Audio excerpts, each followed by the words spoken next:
satunggiling guru maha guru ingkang saestu lantip panggraitane sedaya sami mestani nek Durna niku ala Durna niku elek niku jane ora nyata ming fakta anu napa niku ming napa jeneng kabar burung sing mboten wonten nyatane ning tumrap kula Begawan Durna menika satunggiling pandhita ingkang lantip panggraitane tur tresna dhateng siswa-siswanipun. Buktinipun ndara-ndara kula Pandhawa nalika alit dereng saged napa-napa panjenengan kula wentah dados siswa Sukalima saniki sami lantip panggraitane dados pitataning satriya punjer-punjering para sinatriya piye iki mau kok turah ngomong-ngomongan kalimate wis kentekane mula kula pitados nek Begawan Durna niku pancen satriya linuhung linuhur linuwih Ndara Janaka saniki dadi wong sing pinter manah nggih to beberapa kejuaraan disabet semua pialanya niku awit panggulawentah sampean iya pancen Janaka kae mulang manah aku. Terus saniki lho kenthos walu gembol manyar-manyar juneng dungkul wana dadi alas-alas dadi wana. Depate pripun? Gawe kaget ati kula tak kira ana cantrik ingkang sowan. Lah iki ora pangling rak Bagong to Dipate. Ladal. Iki kok aneh temen. Ing atase Bagong kok sowan ning Sukalima. Ning ati-ati lho Kang. Bagong kuwi wong ndugal kewarisan kuwi anake Semar. Mula nek nganti mengko Kakang kuwi klera-kleru le paring pangandikan gedene nyocok atine Bagong, oh aja takon dosa. Bocah kuwi arep kaya ngono nek nesu gilani lho ya. Mula tak gawe ati-ati ya Di. Iya sing ati-ati wigatine apa? Gek timbalana kae kok malah merem-merem kok malah turu bocah kuwi. Oh, mana kaman Bagong gawe kaget. Atiku dene kowe sowan ana ing Sukalima, janur gunung kadingaret. Monggo adat sabene kowe iki ora nate sowan ana ing Sukalima. Bagong, kowe padha raja sak praptamu. Panakawan. Pangestunipun Penemban Durna tansah winantu ing kabagyan sowan kula tebih saking Sambikala kepareng kula ngaturaken sembah sumungkeming pangabekti kula konjo. Oh iya tak tampa. Pangestuku tampan ana ya Bagong. Kula pundi nggo jimat paripe ndayan ana ing kasantosan. Oh Dipate, sajake lada lerem atine kok. Basane ya genep tata kramane ya unggah-ungguhe. Iki lagi pertama. Engko saya suwe ya saya sakarepe dhewe aku kuwi kulino karo Bagong. Bagong padha raja sak praptamu. Pate Sesuki. Lah ra kenal. Sengguna lali Sengkuni winantu ing kabagyan sowan kula kepareng kula ngaturaken sembah pangabekti kula konjur kena Pate. Iya Bagong tak tampa pangestuku tampanana. Kula pundi nggo jimat. Bagong padha raja sak praptamu. Ndara Satama? Iya. Wilujeng Ndara bekti kula kunjuk. Iya, pangestuku tampanana. Nggih. Keng ibu pundi? Hus. Ngandel ora. Wis. Men kepengin kangen Tahu tak nggo balapan jarane. Wis, ngandel ora. Oh, Bagong kowe aja kebangetan ya, Bagong.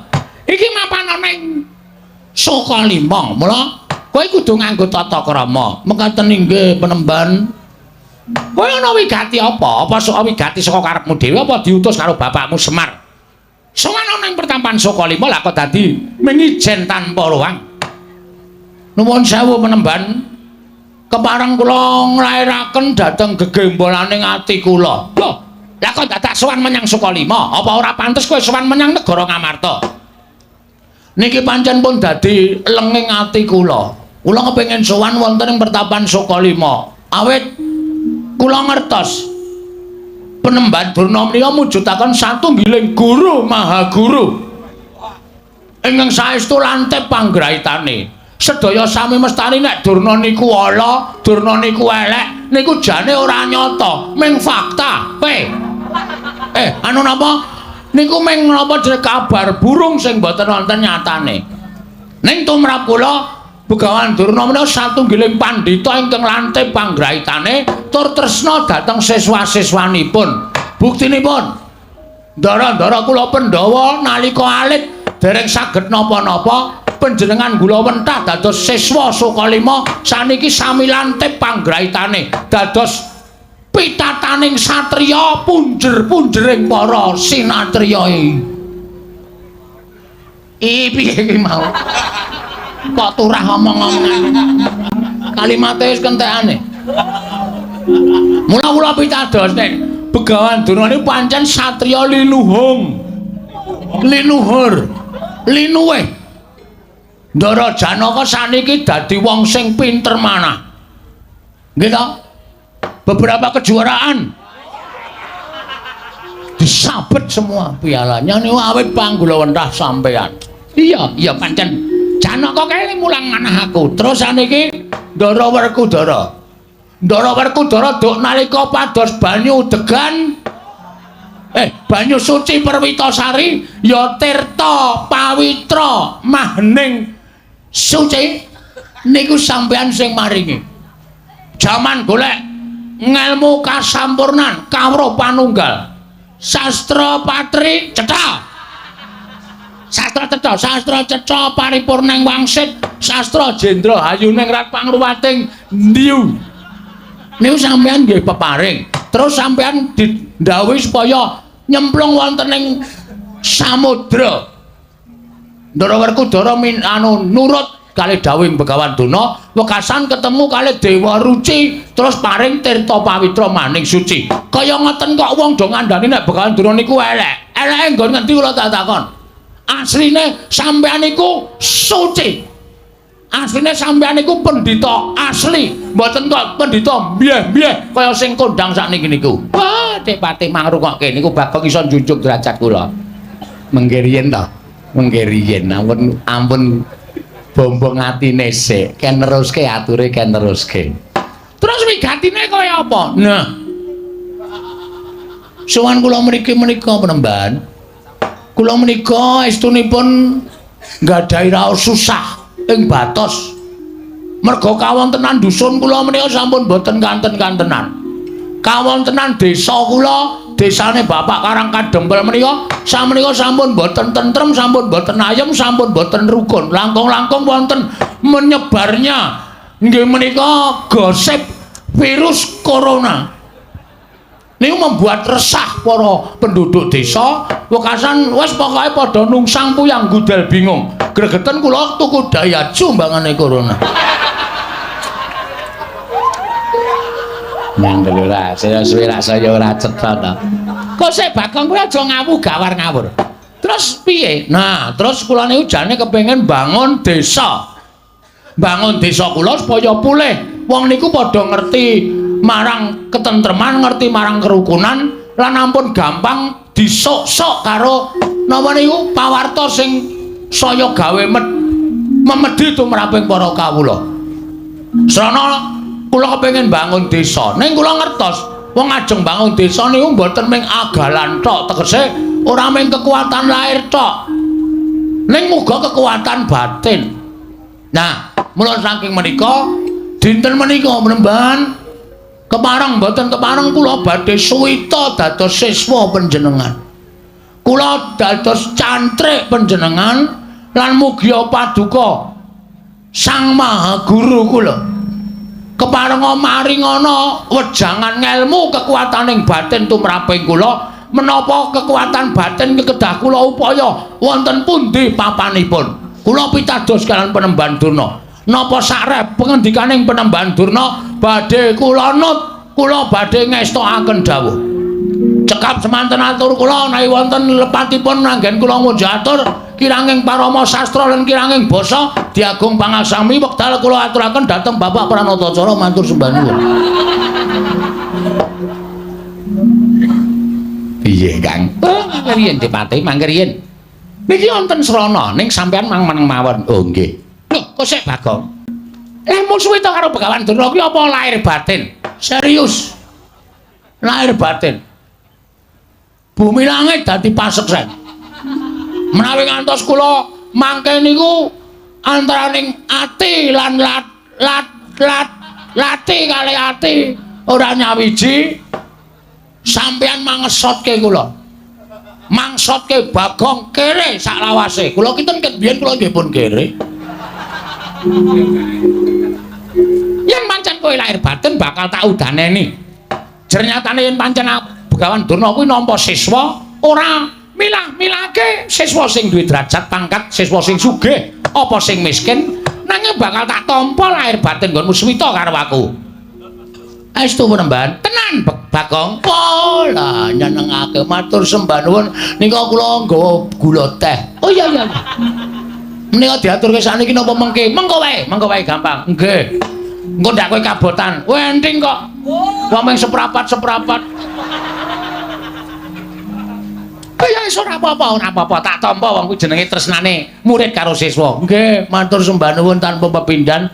Lah ingkang salajengipun kula nyuwun dawuh, kula badhe kaparingan menapa dinten samangke kula nyuwun pangendikanipun Begawan Durna. Oh, Bagong kowe tak kandhani ya. Nggih. Iki mau aku karo Adipati Harya sing ngene kuwi nedeng ngrembug bab impen. Lho. Ngimpi? Iya. Sampeyan ngimpi ngapa? Ditiliki teng 1001 malam mawon. Mengke teng mriku menawi impenipun kembang menika loro, menawi godhong menika 3 lajeng dipun wolak-walik mawon. Panjen bocah nek wis tumindak elek wis kaya ngono kuwi. Aku ngimpi iki aku ngimpi yen to kowe kuwi mangku Sang Hyang Rembulan Bagong. Weh, tegese napa niku? Kowe bakal entuk kanugrahan sing gedhe, kowe bakal entuk kabejan sing gedhe. Lan apa yang mbok aturake mau mbok menawa jumbuh karo impenku, nggonmu bakal dadi panutaning para kawula sak padukan Karang Kadempel nggone bakal mbok bangun mau. Sayekti iki mengko mbok menawa dadi srana kasembataning sediamu Bagong. Wah, jan tepat.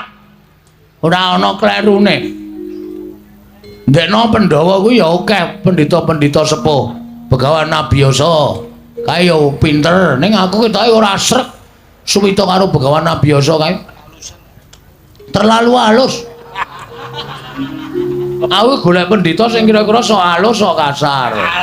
Ya gelem tumindak elek, ya gelem tumindak apik. Kok kayane cocok Panembahan Durna. Iya, Bagong. Matur sembah nuwun Panembahan. Lajeng impenipun menapa? Lah, iki mau sejatine aku bakal paring pangandikan kelawan kowe. Nggih. Kemaringipun paring pangandikan menapa? Kowe tak kandhani ya. Bakal kelakon penjangkamu, bakal kelakon nggonmu bakal kedunungan sarta bisa mbangun desa. Waton kowe bisa ngupaya kang aran Kayu Kastubamulya. Kayu Kastubamulya? Iya. Kowe dadi srana syarat wewangunaning desa ing kemapan ana ing panggonanmu. Yen kowe bisa nggayuh Kayu Kastubamulya, mbok menawa kowe bisa sak traju sak babak karo Raden Werkudara, siswaku nduk nalika semana. Lha madosi teng pundi niku? Niku toko kayu do enten mboten nggih? Nek Kayu Kastubamulya kuwi dudu kayu sak lumrahe. Ning kayu kuwi kayu duweni daya. Kayu kuwi duweni kekuatan. Kayu kuwi kayu sing malati. Sarta kayu ing saben wong ora duweni. Ya kuwi Kayu Kastubamulya. Terus anggenipun ngupadi wonten pundi? Nah, kowe tak kandhani. Kayu Kastubamulya kuwi papane ana ing Gunung Candrageni. Wonten kowe bisa munggah ana ing Gunung Candrageni, iso nggayuh Kayu Kastubamulya. Apa ingkang mbok jangka bisa kasembatan? Pembangunaning desamu bakal ngrembaka para kawan Bagong. Kagiatri sang kapirangu rinangkul kinembit kembit.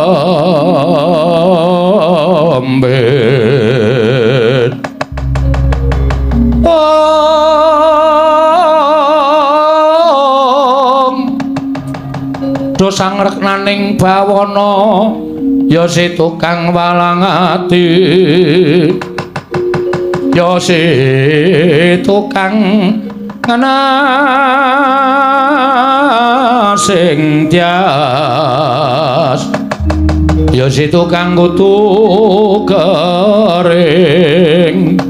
ing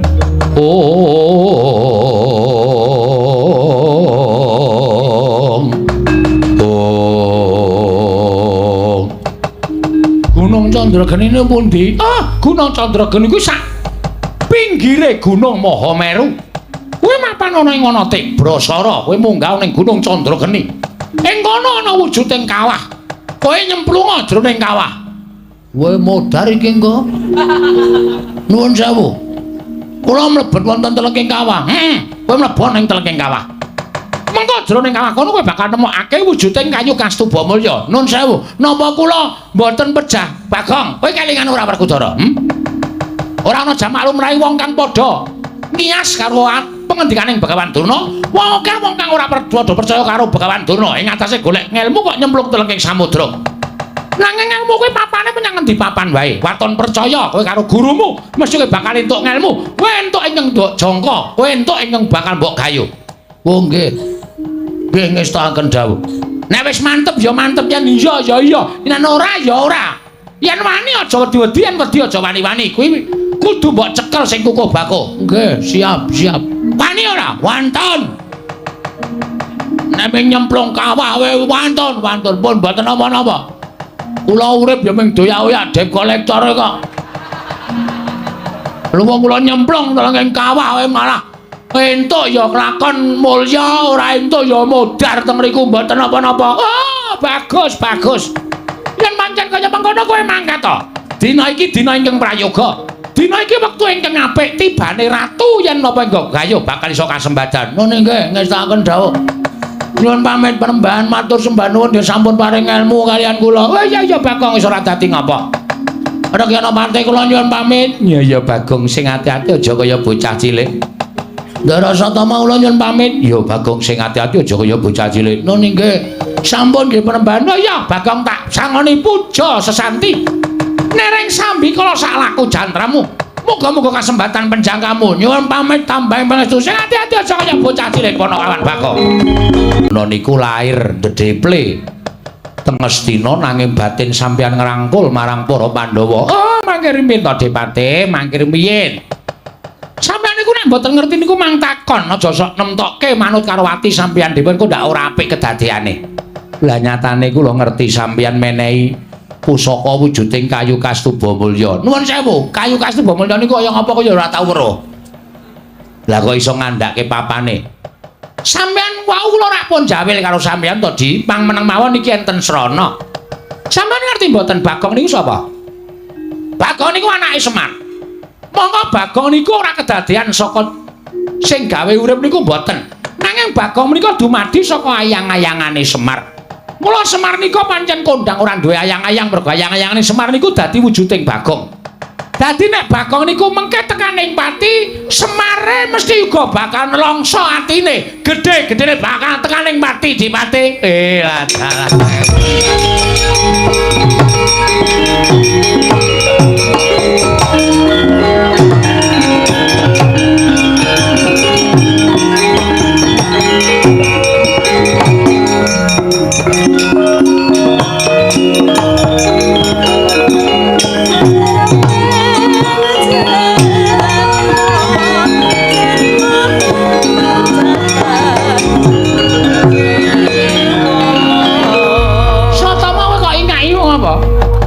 Bola-bali nek Ponokawan edan le mlaku medal Jawi kala wau mepet kula jebul sambi nyopet dompet kula. Wah, lah KTP barang ilang. Sin kok sin. Barang ilang wis Bagong iki nek pancen kon kaya ngono ya printere ra jamak-jamak.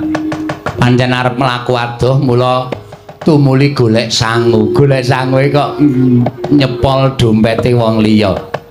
Oh, Depate, pripun? Bagong munggah wonten ing Gunung Candrageni ora ana ingkang bakal bisa bali urip. Mesti bakal tekaning pati. Nggih, kula ngaturake panuwun. Lah, kejaba saka niku gandeng kula wis menehi dalan. Mula sampeyan ya kudu makaryaning ing abdi kepatihan pripun Kakang Mrembaduna. Kurawa mangketake. Bagong dilimpe ning dalan, pateni teng dalan. Umpama mengko munggah Candrageni Bagong ora tekaning pati, ning nek Kurawa melu gawe srana pati ning Bagong niku luwih becik lan luwih prayoga. Oh nggih, ngestakaken dawuh. Nek ngoten kula tak medal njaba, kula tak ndhawuhi para sata Kurawa laku dedemitan. Yen perlu Bagong dilimpe dipateni. Pun ngoten mawon. Bagong mati Semar pepes ora duwe kekuatan. Semar mati Pandhawa ringkih. Mateni Pandhawa angel mijet wae nganti suwe banyu sinaring. Kula nyuwun pamit Kakang. Nggih, ngatos-atos di ngatos-atos. Akeh guru, akeh pendhita sing apik, sing ampuh. Ning kena ngopo kok milih Begawan Durna?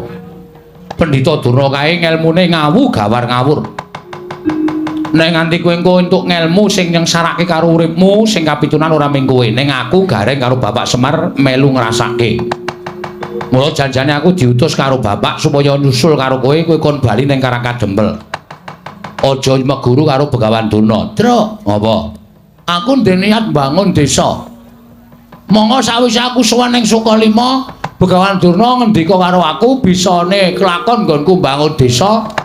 Yen aku kudu golek kayu Kastubamulya ning Gunung Candrageni, Gong. Kayu Kastubamulya kuwi wis tau weruh rupane urung. Lho, urung. Lah kok tok goleki? Tur kowe manut karo ngendikane Begawan Durna. Kok kowe arep munggah Gunung Candrageni? Pancen sing wis tak antepi, Tru. Jarene Penemban Durna, nang kono engko ana kawah. Nek aku wani nyemplung kawah, aku entuk kayu Kastubamulya, Gong.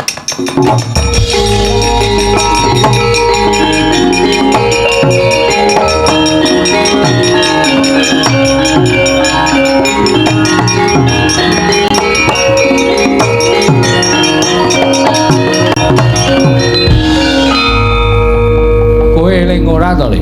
Hah? Sing jeneng kawah kuwi papan sing panas. Panase ngungkuli panas geni ana ing Marcapada. Nek nganti kowe mlebu jroning kawah kuwi mau, kowe mati, Gong. Truk, mbok ora sok ndisiki sing keparenge sing gawe urip. Mati urip ora saka cangkemmu. Mati urip saka kersaning sing gawe jagat. Kowe kelingan ra? Jaman Ndara Werkudara golek banyu suci Perwitasari kon nyemplung segara. Aku terinspirasi saka Ndara Werkudara. Ndara Werkudara nekat nyemplung segara wae ora mati malah entuk tirta pawitra maning suci. Aku ya tak nekat nyemplung kawah. Kowe modar. Ora. Kok iso omong nek ora? Werkudara wae ora mati kok. Ndara Werkudara beda karo kowe, Nyuk. Suwe-suwe mangkel aku ngandani karo kowe iki. Minggra ta kowe ora usah ganggu kekarepanku to.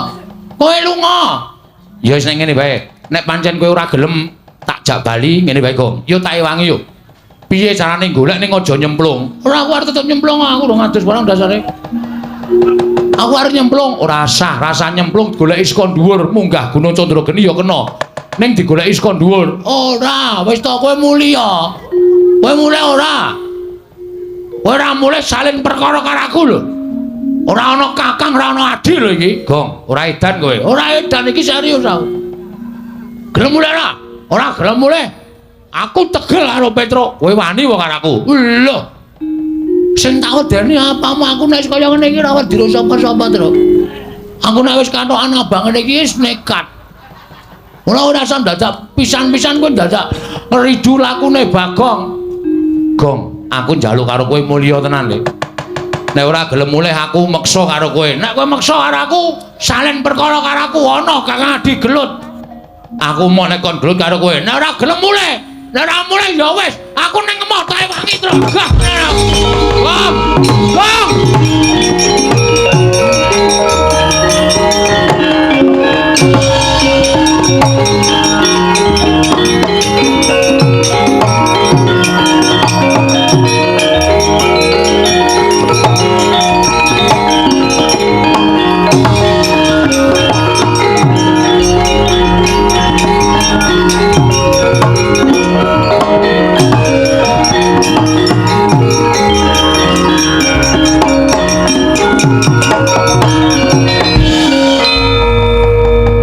Bagong melayu-melayu nasak Karang Pradisan Kurawa nggone laku dedemitan. Tegese pacak baris aja nganti kawistara dening Bagong. Ih, Paman. Sampun cethuk menika pelajaripun Bagong Kartomarma wonten timbalan. njopoka tombak sing ampuh utawa sing landhep clorongan tombak saka kene si Bagong. Yen Bagong kena tombakmu tekaning pati, ngendikaning Kakang Prembandurna, Bagong kuwi nyawane Semar. Bagong ki ayang-ayangane Semar. Yen Bagong mati, Semar mesti melu tekaning pati.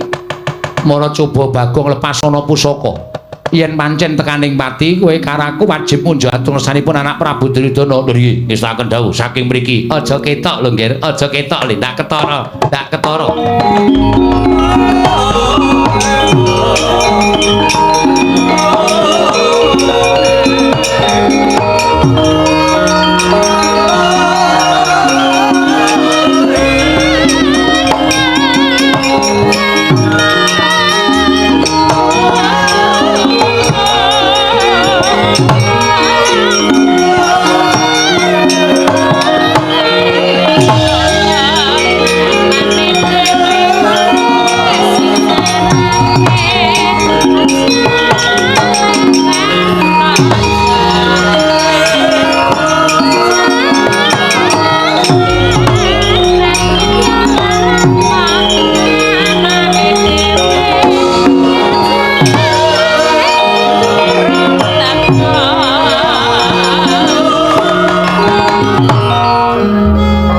Kaya kilat kesit pindha tatit lampahing pusaka ing dipun pasaken dening Sang Kartomarma mawi daya kemanden mila pelajari datan kasak netra Kilurah Bagong datan Prayitna kenging dadane nalika semanten Konta kaprapal kendang kapracondang mbuh tibane wonten pundi papan dununge kagiat Kilurah Petruk kantong bolong nurupi kawontenanipun ing rayi Kilurah Bagong.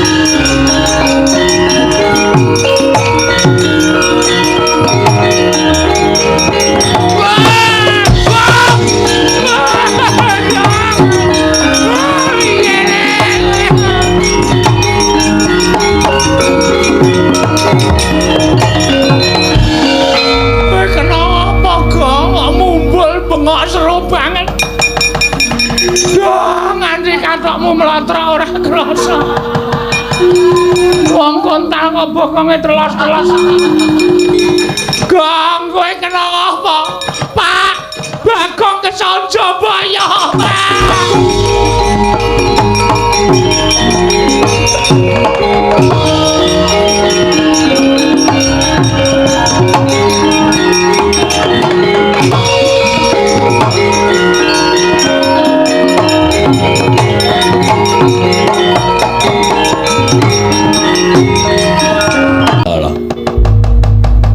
jebul dewa mireng apa sing dadi pangudha rasaku nggon kowe suwe ora mangan sarta ora ngombe ana ing jroning alas. Lah kok dadi ora ngerti sangkan marane iki ana wujuding menungsa ingkang tiba saka ing dirgantara. Mara bareng tak pespadake lah dalah sajae wis tekaning pati. Mbok menawa iki dadi utusaning dewa sarta pengadilaning dewa tumrap aku ngene wis paring pangan kelawan aku ya.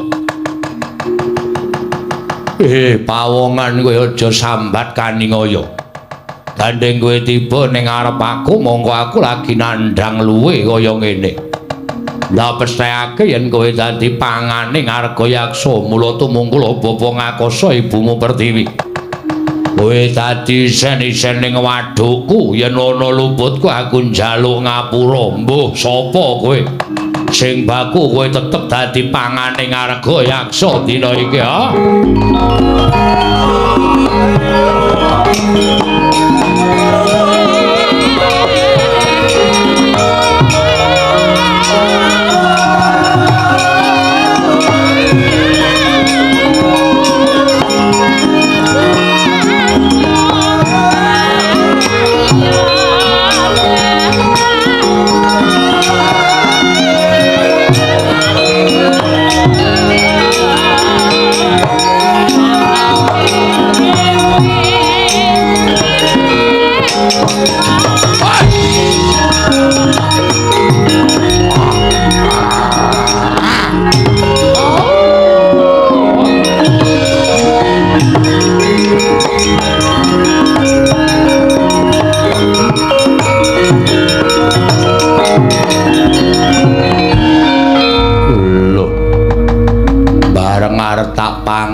ngene arep dipangan tangi sike iki kok. Aku kok ora krasa kena pusakane Kurawa ketoke lho. Ana mak jelek ning dada terus kontal. Aku isih sadar ning antariksa iki aku isih iso eling aku bengok-bengok kok. Terus pet ra eling Purwadasina kok ngerti tekan ning kene. Iki kono gendruwo dengkulmu melocot. Iki sapa e? Lho, kowe iso urip. Heeh, kowe tiba ning ngarep aku. Lho, aku tiba ning ngarepmu? Iya. Kowe sapa? Kowe takon karo aku ingkang jaga lengkeng Arga Candrageni. Aku Harga Yaksa. Harga Yaksa. Kowe sapa? Aku Bambang. Tenan apa piye? Kudu, Ding. Sapa? Joko. Wah, sing tenan sing ngendi? Ora, aku Bagong. Bagong. Bagong wong saka ngendi? Aku saka Karangkadempel, anake Semar. Anake Semar. Heeh. Apa kok tiba ning ngarep aku? Niatku arep munggah ning Gunung Candrageni. Aku sing jaga Gunung Candrageni. Nah, gandeng kowe sing jaga Gunung Candrageni. Aku njaluk palilamu ya, Harga Yaksa. Njaluk palilah piye? Lilanana aku tak munggah ning Gunung Candrageni. Sik. Kowe arep golek apa ning Gunung Candrageni? Aku nampa dawuh pangendikaning guruku. Gurumu sapa? Begawan Durna. Aku kon golek kayu Kastuba Mulya ning tengah-tengahing kawah sing mapan ana ning Gunung Candrageni. Oh, lha kowe nglalu. Kawah kuwi awane panas. Kawah kuwi panase ngungkuli geni Madyapada. Yen kowe nyemplung kawah kowe tekaning pati. Aku duwe keyakinan kok, Harga Yaksa. Kowe duwe kapercayan piye? Mati urip ki ora saka kawaning, mati urip saka kersaning Gusti. Mula nek guruku dawuh aku kon nyemplung kawah, aku ya arep nyemplung. Mergo aku ki sawijining siswa sing ngabekti marang dawuh perintahe guru. Ning gurumu njlomprongke karo kowe ora ana wong golek kayu Kastuba Mulya kok mapan ning telenging kawah. Selagine aku wae sing tunggu Harga Candrageni iki durung ngerti wujuding kayu Kastuba Mulya. Mula kowe kuwi janjane dijlomprongke karo gurumu ning kowe ora krasa. Masa guru kok njlomprongke? Ora ana guru kok mulang karo muridé kok gawe bodho iki guru ngendi ora mungkin. Mergo aku ndek kapercayaan guru ki nek wis dawuh lahir batin kudu tak tindake. Terus aku tak munggah ning gunung kene. Syarate ana. Syarate apa? Bayar. Ora. Aku ora butuh duit. Terus aku kudu kon ngapa? Waton kowe iso ngalahke aku kowe kena munggah Gunung Candrageni. Piye kira-kira kowe wani karo aku apa ora? Yen kowe iso ngalahke aku, kowe munggah Gunung Candrageni. Yen kowe kalah karo aku, kowe dadi panganku tak lebokke ning wadhuku. Waduh. Wah, berat iki. Aku mungsuh kowe. Iya. Nek iso menang munggah gunung, yen ora iso menang kowe tak dadekke panganku. Wis ngene wae. Pangane dadak gedabikan kesel. Aku perang karo kowe, nek kowe kira-kira ngelih, ning asli kowe ngelih. Iya, wis 3 sasi aku ora mangan. Wah, edan. Ah, nek aku wis modar aku kowe. Aku 2 jam ora mangane mae. Terus aku panganan wae. Lho. Kok kon mangan piye? Mangane dadak gelut ora aku mesti kalah mungsuh kowe. Tinimbang aku kalah mungsuh kowe wis ngene wae nyonya, wis aku pasrah wis. Ora entuk kayu Kastuba Mulya ya ora apa-apa, sing penting aku iso ngewangi uripmu, iso nyambung karo uripmu ki tumrap aku wis ngujudake sawijining sedekah. Mula nek kowe arep mangan karo aku mangan ora apa-apa, ning ya kuwi iwakku ra enak lho. Ora apa-apa. Langu lho, ora apa-apa. Pokoke ra enak iwakku, soalnya aku ki ra tau adus. Iya. Ora apa-apa, ora adus ora apa-apa ning tetep kowe aku dadi panganku nek kowe ikhlas tak pangan. Ikhlas. Ora ikhlas ngopo? Apa mati iki kagungane sing gawe urip kok. Upama aku tok pangan aku mati, terus kowe dawa umurmu kuwi padha karo aku wis entuk kanugrahan saka sing gawe urip dene aku iso nyambung uripe sedulurku. Kowe nadyan lagi rai tepung. Wah. Wong kok apike kaya ngono. Pancen aku kuwi kondang becik kok. Aku iki kondang apikan kok. Mula nek kowe arep mangan karo aku mangan ora masalah. Ikhlas, ikhlas jan dolan balane kok. Oh, lah yen ngono mapano. Ngendi sikik ingkang kudu tak pangan? Manut. Ndak sikik apa ning atos. Ndak tak nempukke. Nek arep empo ya kene iki. Ning kene iki sok metu gase lho. Nek kene madhes ngono kowe muntah-muntah. Moh aku apa kene iki malah sadurunge rene nang kene sik kene luwih jemek. Piye? Wah ngewoke. Cengel apa piye? Cengel ki empuk malah nyok. Kerjaan wis gawe wis. Engko ndak kowe selak lara lho. Wis 3 sasi ora mangan nek ora mangan wong kaya aku ngene iki engko ndak malah kowe ribet uripmu. Kowe mati aku mongko sing adu arep karo kowe. Kowe urung tau ketemu karo pawongan. Aku kok ora nulungi karo kowe iki aku dosa gedhe karo kowe. Yen ngono ikhlas tenan ikhlas mapano. Wah, untal malang dening Arga Yaksa. Wis untal aja malang. Engko dadak ngombeni. Mujur wae terus langsung tekan weteng. Oh iya, mujur ya kena. Wis ngono wae. Pauntalan ya. Ya wis. Mati wis mbangane bali ya wis isin nang kene ra iso munggah gunung malah ketemu buta ngelih wis kono nggo nyambung uripmu Arga Yaksa ora apa-apa aku yakin ikhlas.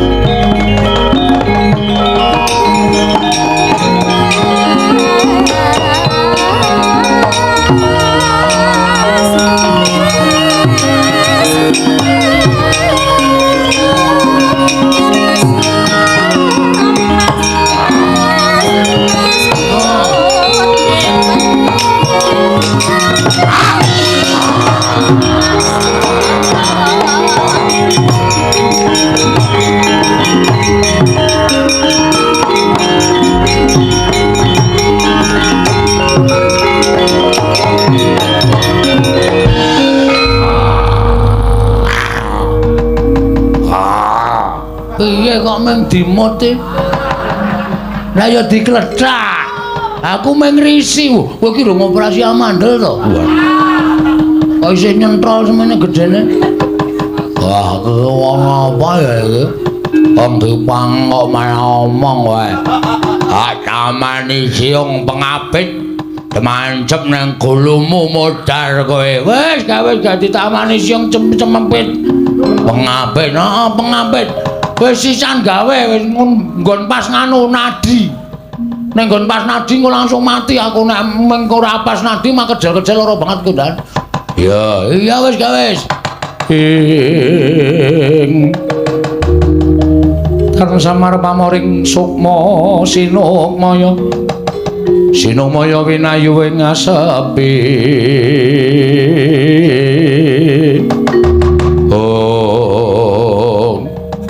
Kocap kacarita nalika semanten pus ginigit mestakaning Kilurah Bagong ing batos Sang Arga Yaksa gumun dene wonten tiyang ingkang ikhlas lair batosipun minangka tedhanipun Sang Arga Yaksa nalika semanten datan mubah datan musik Kilurah Bagong semanten ugi Sang Arga Yaksa ora obah angkalipun hanjentung nganti kaya patung nalika semanten kelaning para Jawata gaweaning para dewa ical wujuding yaksa nenggih pangejawantaing dewaning Kilurah Bagong nenggih sang pukulan Bathara Bawor Sari mrepeki ungganing Kilurah Bagong.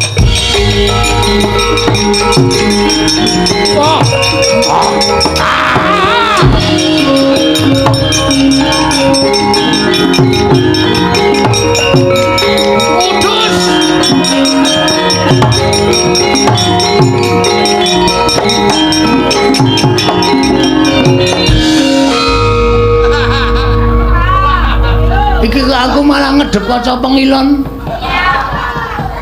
Wong milahing Mastu Nomo Sidam Sekaring Bawono Langgeng. Bagong ngerti yo. ulun ingkang tansah momong kelawan jeneng kita. Sejatine kita kuwi uga titisaning dewa, mung dewa ingkang ora nate den ucapake dening para titah. Weh. Samane dewa to? Iya, kok elek. Mergo sing tak njingi ya raine kaya bokong. Wah, iki dewane ya atos iki suarane. Panjenengan sinten asmane? Ulun Bathara Baworsari.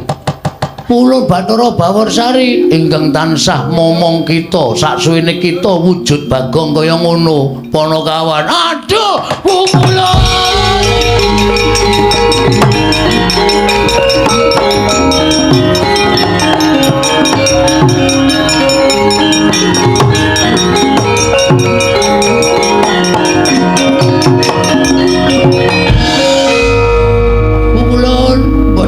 Bilih paduka ingkang tansah momong dhateng jagat kula. Kula ngantoske calon kiblat pukulun. Kula suwita dhateng Begawan Durna, kula niku urip bingung. Kula arep ngopo, arep kepiye, kudu apa sing tak tindake. Jebul kula koncatan panjenengan. Panjenengan membo dados yaksa. Pancen ulun ingkang tansah gawe lakon kita, Bagong. Waduh. Ngaturaken panuwun pukulun dene sampun manggi lawan Pak ingkang abdipun Bagong. Iya, Bagong. Kaya ora dadi ngopo. Lan sumurupa ulun mrepeki kelawan jeneng kita wujud yaksa mau sayekti ulun ngerti laku jantara kita. Ulun kepingin jajal kelawan lahir batin kita. Jebul kita kuwi nadyan ala rupane nanging pakarti kita ngungkuli kelawan wong-wong sing becik pasuryane. Ikhlas sabar ora awel kelawan pati kuwi ingkang ndadekake ulun bombong telenging penggalih ulun Bagong. Sampeyan kok kaya kula. Ulun saksuwene momong kita kuwi ya saora-orane solas laganing ulun tiru kelawan jeneng kita. Mengkaten pukulun. Iya. Lan napa to kang dadi karep kita? Teko kita suwita Begawan Durna sarta ngupaya kayu kastuba mulya. Pikulan pukulun. Ngaten nggih pukulun, estunipun kula menika kepengin bangun desa. Mergi menapa kawontenan desa sakmenika sampun bubras langkrah boten kanten-kantenan. Kepengin para kawulanipun menika kula rukunaken langkung malih. Kula damel tentrem, kula damel rukun lan damel manunggal dhateng para kawula sanesipun saengga tetunggalan manunggal tunggal cipta rasa karsa lan karyanipun pukulun. Apa ingkang dadi gegayan kita kuwi bener mekaten pukulun. Nanging Begawan Durna paring dawuh kedah ngupaya wujudipun kayu kastuba mulya pukulun. Bagong wonten dawuh apa ingkang dadi gayuhan kita mau sayekti jebul saknyatane dudu kita ingkang tanggung jawab. Sebabe menapa pukulun? Karang Kadempel kuwi ke bawah keperintah ngendi?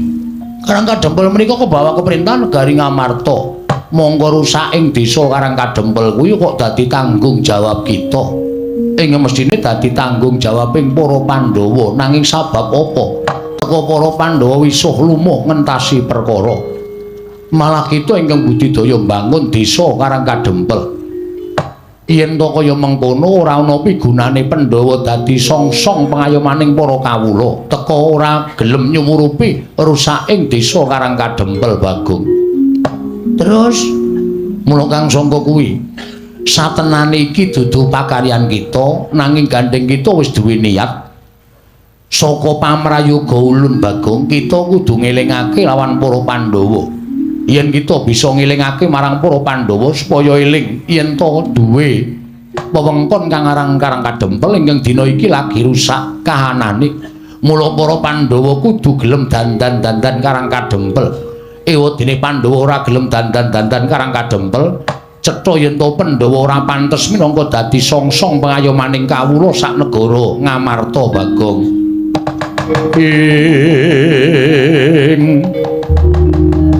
Kagyatri sang kapirangu rinangkul kinampit kambeda sang reknaning bawana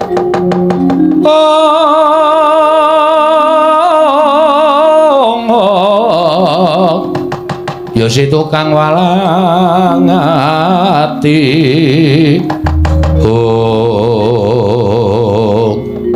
mekaten Pukulun iya lajeng keparengipun apa ingkang kita upaya kayu kastuba mulya bakal ulun paringake lawan jeneng kita Bagong dadi syarat wangunaning desa Karangkadempel nanging sadurunge kita ndandani desa Karangkadempel luwih dhisik elingna para Pandhawa ora jeneng kita wani lan para Pandhawa nanging ngelingake sabab piyayi sepuh padha ngendikake wong kang pinter padha ngandhakake sak apik-apike wong isih eneng alane sak ala alaning menungsa isih kedunungan rasa apik mula gandeng Pandhawa kuwi wong satru ingkang ngateken ati suci pepayung budi rahayu nanging sing jeneng titah kesawapan kulit daging kuwi isih duwe rasa kleru lan isih bisa tumindak luput mula kang sangka kuwi wong kang kaya kuwi ingkang wajib madhangake lawan para Pandhawa inggih ngestakaken dawuh Pukulun lajeng kepareng paduka mara gage tampan ana kayu kastuba mulya ingkang kita upaya Bagong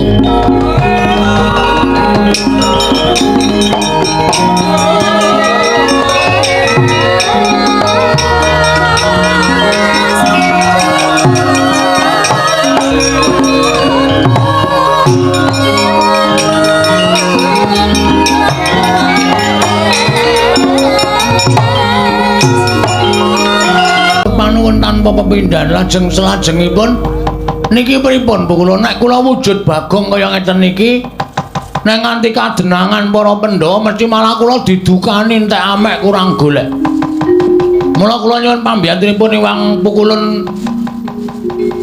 Bathara Bawarsari ingkang tansah momong dhateng jagat kula nyuwun senjata pitulung supados kula mboten wujud Bagong kita bakal ulun dandani tanpa beda kelawan kaya ulun nalika semana. Wujud napa Pukulun? Celeng kudu. Wujud buta Bagong. Wujud buta kados panjenengan kala wau. Iya Bagong. Sawise kita wujud buta, ulun bali lawan jagat kita. Ulun bali momong lawan kita Bagong. Nggih ngestakaken dawuh lan dadi pangertenmu. Yen to niyate Durna lan Kurawa kabeh mau sayekti ora kok bakal maringi bebungah wujuding kayu kastuba mulya nanging mun dadi srana nggone bakal padha kepengin gawe patimu sabab kita kuwi dumadi saka ayang-ayangane Semar ulun ingkang diutus dening Sang Hyang Jagat Giri Pratingkah kinen manjalma wujud titah saka asal mulane alan ayang-ayanganing Semar Badranaya mula kita ulun dandani wujud yaksa kaya ulun lan ulun bali manjing anggo kita nggih ngestakaken dawuh sawise kaya mengkono kita budhal marang Praja Ngamarta barang wamuk ning Praja Ngamarta wah mengke nek wong-wong Pandhawa mboten wonten sing ngalahke kula aja kuwatir iki dadi sarana Pandhawa eling lawan desa Karangkadempel supaya Pandhawa uga mbantu kelawan nggon kita duwe niat bangun Karangkadempel ngestakaken dawuh Pukulun megenga napas sawetara Panakawan Bagong kan samar pamoring sukma sinukmaya winah ya ing asepi sumiben teleng ing kalbu pambukaning warana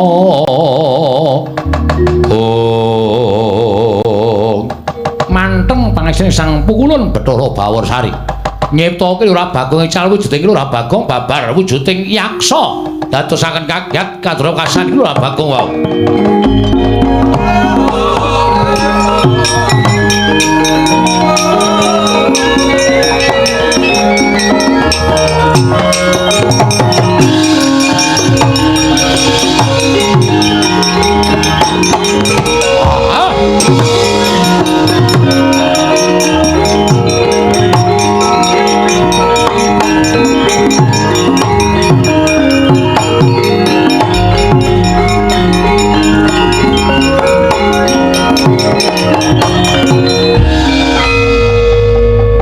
wis wujud bali kaya asal mula nalika ulun mimba yaksa nggih Pukulun lajeng kepareng paduka Pukulun kados pundi ulun manjing sajiwaning ngangga kita kanthi wujuding kayu kastuba kila bakal dadi wong kang digdaya sekti kalintang jayaning perang tumuli budhal marang negara Ngamarta. Elingna para Pandhawa yen to Pandhawa duwe kewajiban uga mbangun desa. Ora mung Karang Kadempel nanging desa-desa ing minangka dadi wengkoning negara Ngamarta kuwi wajib digatekake dening para Pandhawa. Iki ngestaken dawuh pukulun monggo latri mancing angganipun ingkang ngabdi. Kose kita arep nganggo jeneng sapa? Waduh lah menika ingkang repot. Dipun keparengaken kula menika wujud buta, kula badhe mawi tenger didya buta kala. Nganggo jeneng sing apik, Bagong. Nggih, kula bingung mawi nami napa. Jajal Werka. Wah, menawi jajal kudu tumbas. Jajal kok ora tuku, aja ngecul. Ulun dudu pangkeculan. Ulun mancing nganggo kita inggih ngestaken dawuh Ulun.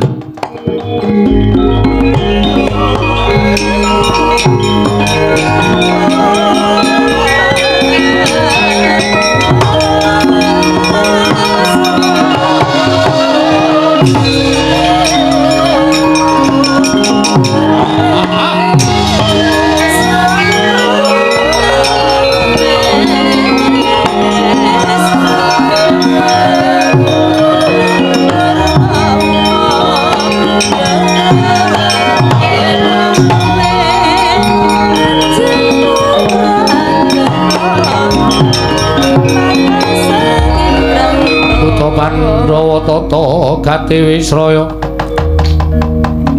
Indriyaksa Sara Maruta Pawana Bana Margana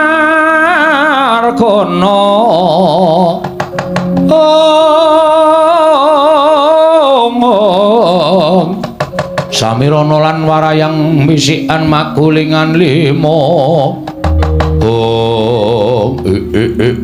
ladala panjen bener ngendikaning wangadi ibu kula ingkang dawuh kelawan aku yen to sejatine iki dudu kewajibanku nanging nggonku tresna kelawan desa Karang Kadempel nganti tak rewangi ketoyong-toyong kaya ngene awakku bareng ketemu Iwang Pikulun Bathara Bawarsari dadi dalan nggonku bakal ngelingake marang para Pandhawa Pandhawa ojo banget-banget nggonmu enak-enak lungguhan sila tumpang kendangan dengkul. Ora nggatekke karo kawulamu kiwa tengening negara Ngamarta butuh mbok gatekake. Butuh srana wewangunan sing becik yen kowe ora gelem ngulatake karo kawulamu aku ingkang bakal ngelingake karo kowe.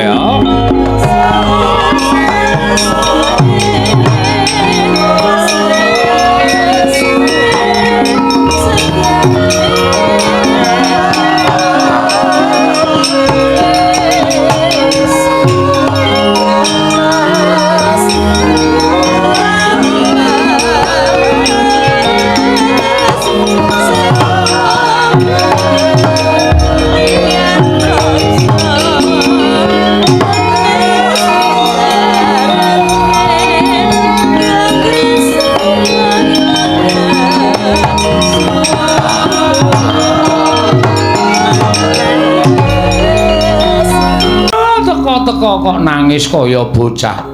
Kowe omong kowe takon usul adimu Bagong lah kok malah kowe bali nang Karang Kadempel nangis. Kedewasan, Pak. Kowe wis ketemu karo Bagong. Lah kok bocah ora tok jak bali.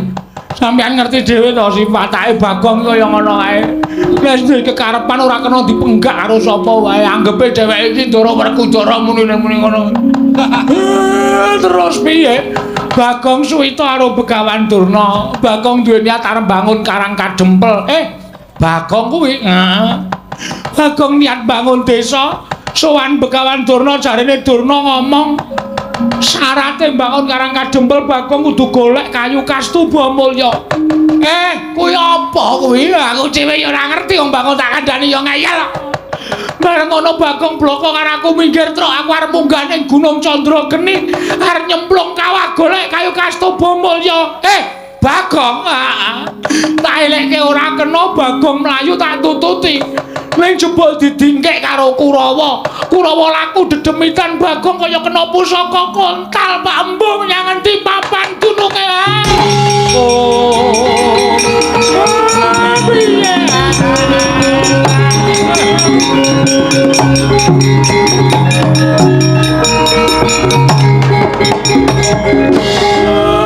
Lah kok dadi kaya ngono lakone anakku.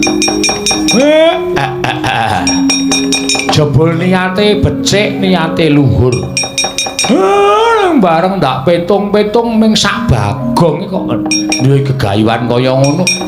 Aning sing jeneng wong ki ra duwe gegayuhan dikeparengake duwe gegayuhan sing dhuwur. Nggih. Bagong pripun, Pak? Bagong pripun? Ayo do matur ndaramu Pandhawa kon goleki Bagong nek ora gelem aku tak sing ngamuk. Ayo rek yo.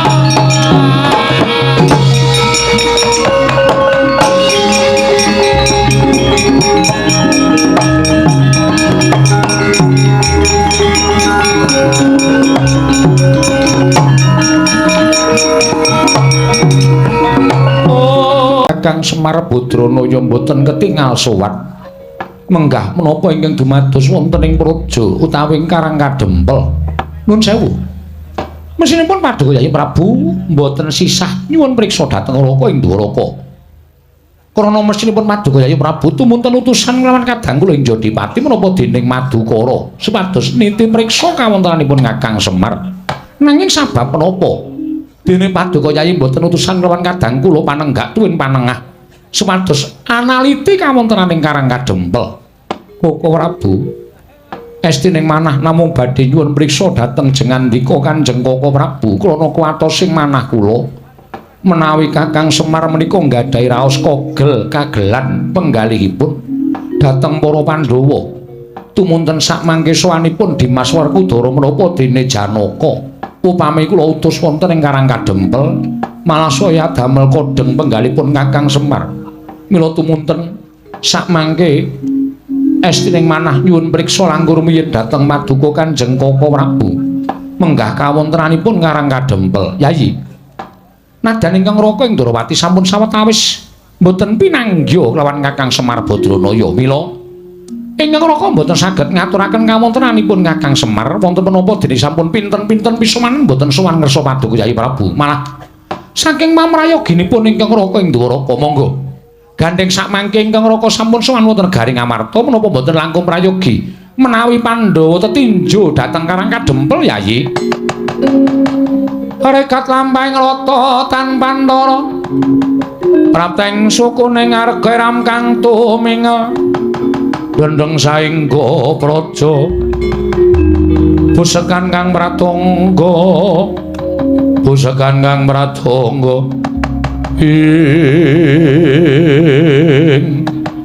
dereng ngantos parisramen Balwacana kasarusaning min kula Semar Badranaya karya kagiat sanggya para Pandhawa.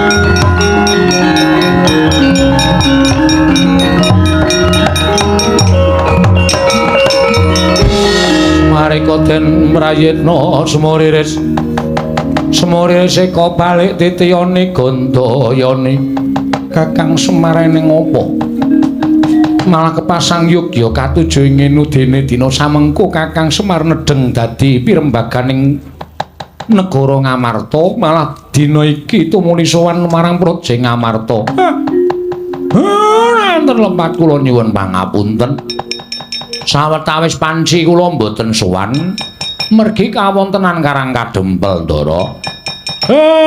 Ingkang mboten kanten-kantenan kawontenanipun kawula tebih saking raos tentrem.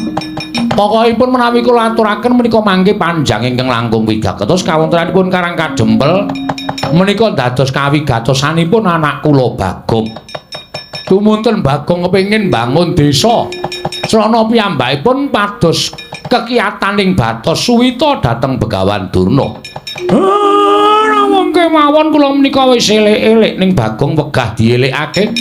Wekasan Durna paring dawuh Bagong isa kuwat bangun desa yen to nganggo syarat sarana kayu kastuba mulya. Ngendikanipun Pendhita Sokalima kudu golek eneng nginggiling Gunung Candrageni, Bagong kudu nyemplung telenging kawah.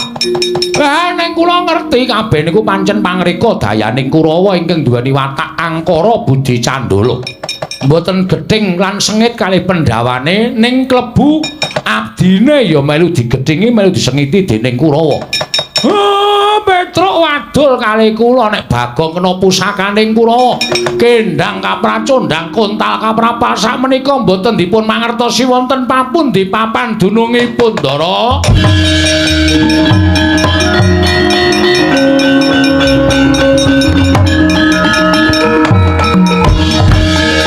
Koko Prabu. Ngawontenanipun karang kadempel jebul mekaten. Ketitik Kakang Semar pinten-pinten pisuwanan boten keparang sowan. Wonten magepokan lelampan kalian Bagong nyatanipun sampun dipun aturaken dening Kakang Semar Badranaya. Kula nyuwun dipun biyantu Ndara. Anak kula Bagong pripun, Pak? Ketiwasan, Pak.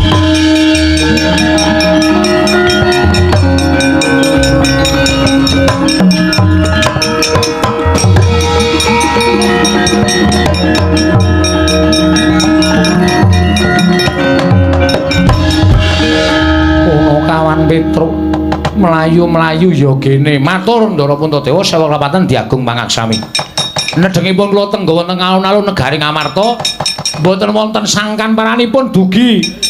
Kula mboten mangertos saking pundi asal mula bukanipun wonten yaksa ingkang ngamuk punggung Suratamta Nirbaya Nirwikara Werkudara Janaka Jakaya bocah cilik.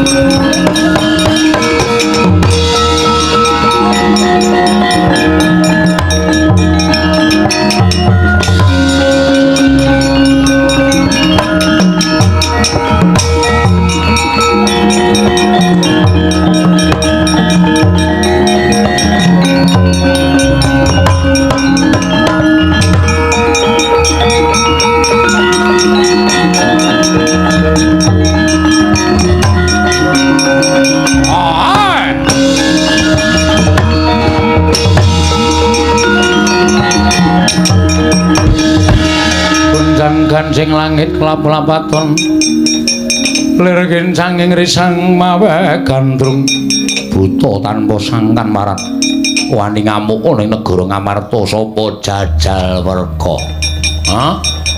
Kowe sapa ngaku Raden Janaka? Kowe ngerti karo aku? Aja kok kowe bapakmu aku ngerti, maratuamu aku apal. Bojomu aku apal, anakmu aku apal. Bojomu nang ndi ting tretek. Buta nggugu arepe dhewe gawe wiranging Janaka pecah siramu. Pecah genti kowe.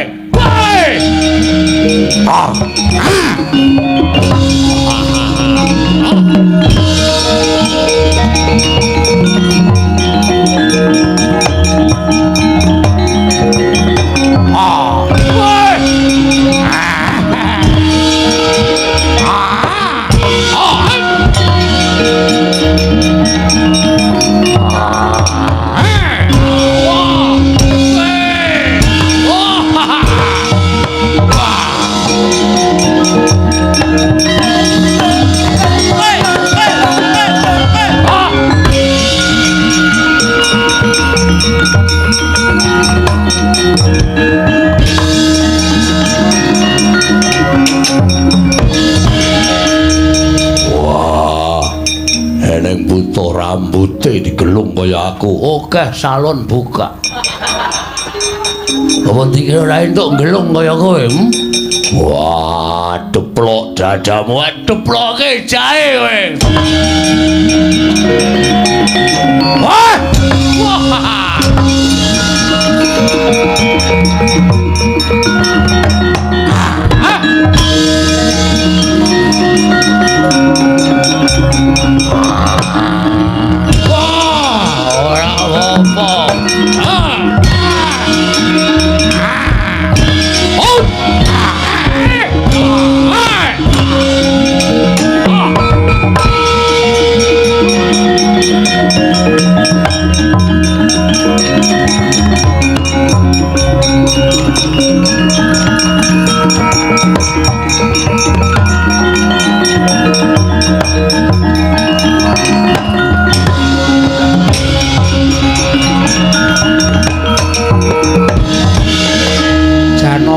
Udara kalah Koko Prabu Kasinggihan butane ampuh lehku serik rambute kaya aku lah wong dipadani rambute kok lara ati lho wah sing madani wing wujud buta Kresna kakangku mangsa Baranga kaya ngapa wujude tak tandangane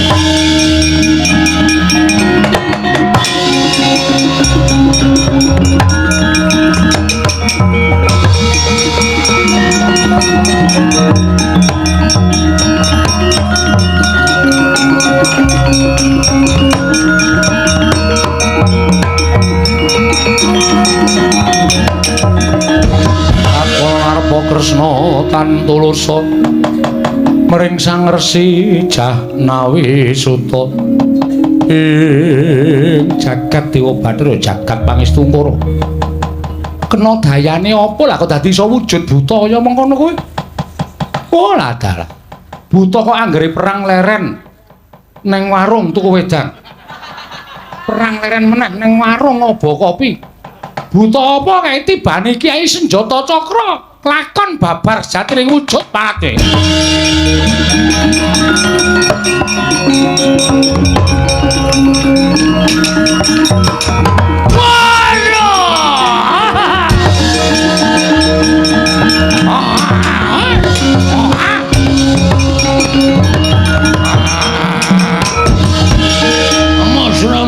Saya merata imbang yang bodoh-bodoh. Wis malih aku. Wis ngono kok. Apa? Wah, badar iki. Ora kowe kok dadi buta barang ngopo? Protes. Lho. Protes karo sapa? Demo. Dalam rangka ora trima. Karo sapa? Pandhawa. Kon tekan kene. Dokon rawa mrene. Aku arep matur karo Pandhawa kabeh.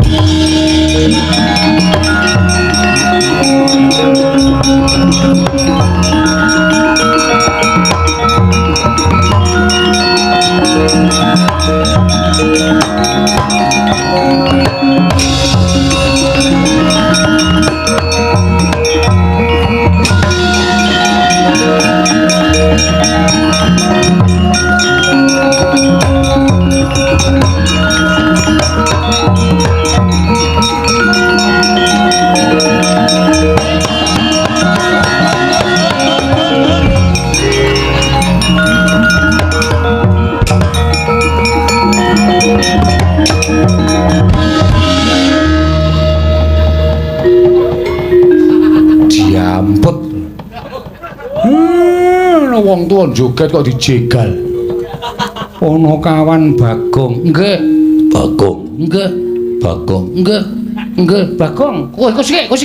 Bagong nggih. Aja dhisik kowe. Nggih. Slak kesusu lho. Iya. Alon-alon. Bagong urip. Maksudnya aku mati. No ya. Sik, Pak. Diem, Pak. Nuwun sewu. Kula nyuwun tulung Ndara Kresna supados nglempakaken para Pandhawa menika istunipun kula ajeng nyuwun prisa. Sampeyan dadi pengarep niku nuwun sewu sing manggatekke napa-napa sing teng jero kedaton nggih. Napa-napa sing teng kiwa tengening negara. Sing nang Karang Pradesan sing nang gunung-gunung ora tok gatekke. Ya ngono kuwi napa pripun minangka dadi pengarep. Kudune sampeyan niku adil. Kudune sampeyan niku tansah tedhak niti priksa dhateng para kawula. Kula kandhani nggih, Gus. Karang Kadempel niku owa-owane werna-werna. Kawulane aja ora rukun, kabeh ora tentrem. Mula nganti kula tak rewangi lunga saka Karang Kadempel pamrih kula. Nek Semar niku wis ketuwan kon bangun. Mula sing kudu bangun nggih anak-anake niki. Ning kula iso apa nek mboten nonton pambiyantune ndara-ndara kula Pandhawa. Kula niku mung masyarakat lemah. Kula niku mung wong cilik. Kula niku mung batur. Selagine kula sing derajate batur wae duwe gagasan bangun desa. Lah sampeyan sing gadah wewengkon kok tanpa mikir wewangunaning desa karo pradesa niku nuwun sewu, iso delengke apa ora? Nek ora iso delengke ora masalah. Tak bangune dhewe. Ning kula ora arep suwita karo sampeyan. Kula ora arep suwita karo ndara-ndara Pandhawa.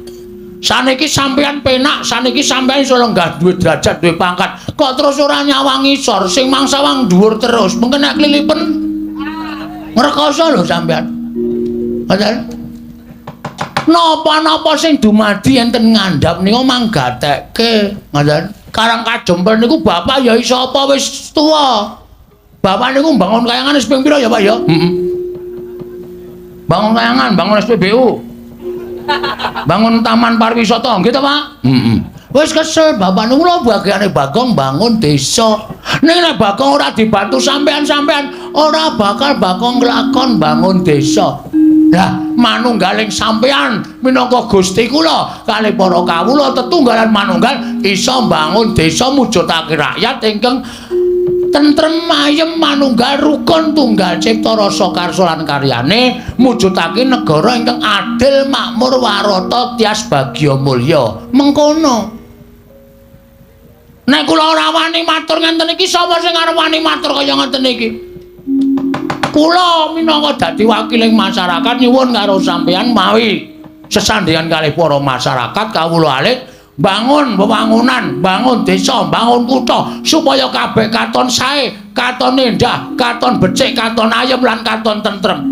Mengko ndak salah sampean dirasani kawula lho. Nek wis kebacut ngrasani, wah wis saya tipis kapercayaning kawula karo sampean, saya ngrekoso sampean dadi nalendra.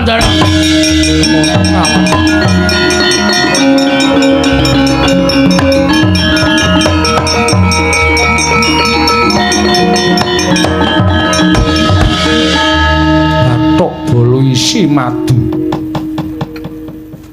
Ana nguneke bathok. Kowe iki dialem bathok bolo isi madu, rupamu elek nanging pikiranmu kuwi becik, atimu becik. Matur suwun. Kula mboten butuh pangalembono. Ning kula butuh kesaguhan sampeyan, kesanggupanipun ndara-ndara supaya mbangun desa sareng kaliyan kula. Bagong bakal ndak sengkuyung. Bagong ndak sengkuyung lahir batin. Ponokawan Bagong ndak sengkuyung lahir batin. Ponokawan Bagong aku ya nyengkuyung lahir batin. Anak sing ngerti karo wong tuwa ki meng kowe. Meng kowe, Bagong. Aku ora butuh gareng. Aku ora butuh Petruk. Waton isih ana kowe, bapak iki rumangsane isih kaya urip. Kowe kuwi elek rupamu ning aten-atenmu lah kok. Kowe ya wani ngelingake marang bendara ingkang nedeng kalimbut. Tole muga-muga klakon penjangkamu Ponokawan.